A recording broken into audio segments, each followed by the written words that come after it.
Alright, y'all, it's another insanely late night. It's actually 4 a.m.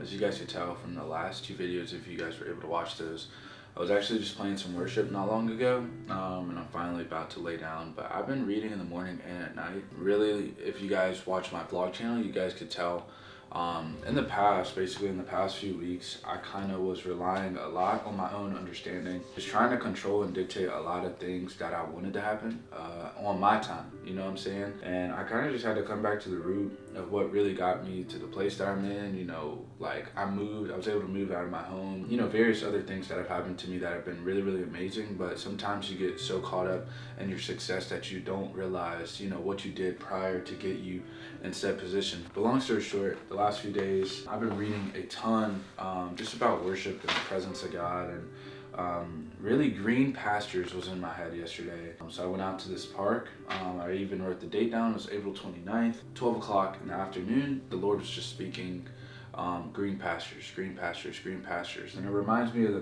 23rd Psalm when he says, he leads me beside still waters. So many different things that was just kind of hinting at this sort of peace, you know what I'm saying? And a lot of times we spend a lot of time looking for peace in areas that will never bring them, you know what I'm saying? Even if you were to drink alcohol was something, you know, you were struggling with or dealing with, even by the end of that, you would just have a stronger addiction to it. It will never actually ease your mind. Same thing if it was something physical or something, you know, in regards to lust, you're really just leaving pieces of your body, you know, in different places, and you're never really actually fulfilling, you know, the peace that's actually missing, or that void that you're really starving and dying for. So for some reason I had this idea of that Jesus is enough. I asked myself, if he did nothing else for you, is that enough for you? And I think a lot of times we treat God like it's just this snap your fingers and, you know, there it is, you know what I'm saying? And I really have just been overwhelmed with a immense amount of gratitude, just kind of reminding me that the Lord is still good. And even if he doesn't do what I want, you know, on my time at this place and, you know, in this city with this person, whatever, like the Lord is still good. But I had to ask myself, is that enough?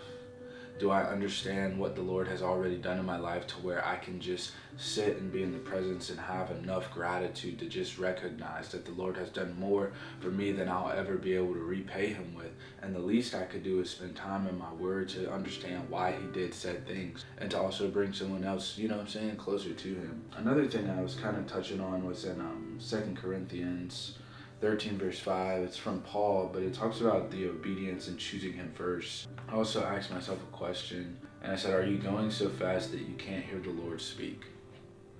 You know, are you just caught up in the next thing and what you're doing and, you know, the places you want to go and the goals you have, that you don't even hear the Lord trying to communicate with you? And one thing my dad was sharing, who's a pastor, he was sharing the idea that sometimes you just have to be quiet.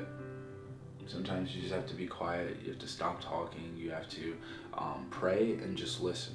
Sometimes you have to walk around and just listen. Sometimes you have to cut the phone off or cut the music off, because you have to get to a place where you are trying so hard to hear what the Lord is saying that nothing else matters. And sometimes with the way that our lives are set up, it's not set up in a way that the Lord can speak to us. We have to create this quiet place so that the Lord can truly speak. But I was reminded by Psalms 23.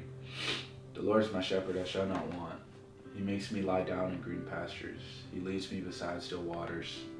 He restores my soul. And I think a lot of us are just going through a lot, you know, whatever it might be, good, bad, the ugly, you know, breakup, heartbreak, frustration, fire from a job, lust, whatever. But I think you really have to come to a quiet place where the Lord can truly restore your soul. And if you've been struggling with something or whatever it might be, I just want to let you know that the Lord is enough. Even if he doesn't do it on your time, even if he doesn't do it as fast as you want it to, even if he doesn't do it at the amount that you think you deserve, I just want you to know that the Lord is enough. He's done more for you than you'll ever be able to repay him for, and you just having breath in your body and a roof over your head and a place to sleep is enough to just say thank you. So, hope you guys have a great night. Peace.